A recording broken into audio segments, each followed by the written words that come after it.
మనము ఎప్పుడు ఆశీర్వదించబడతామని మీరు అనుకుంటున్నారు చెప్పండి? కొత్తగా దేవుని నమ్ముకున్నప్పుడు దేవుడు నన్ను ఆశీర్వదిస్తానన్నాడు. అవును, ఆయన మాట తప్పడు.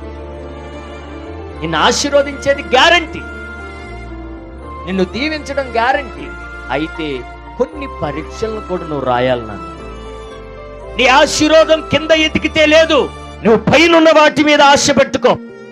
పైన చెప్పేవాడి మాట విను.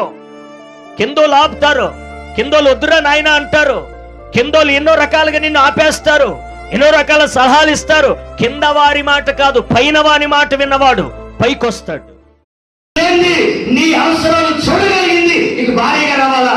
ఏదో రాజులు కదా, అందమైన దాన్ని చేసుకుంటాను కానీ అనుకోవద్దు. జాగ్రత్త బిడ్డ, బోధ చేసి జరిగింది. మనం అందరికి బోధ చేసి వస్తాం. ఇంట్లో ఆయన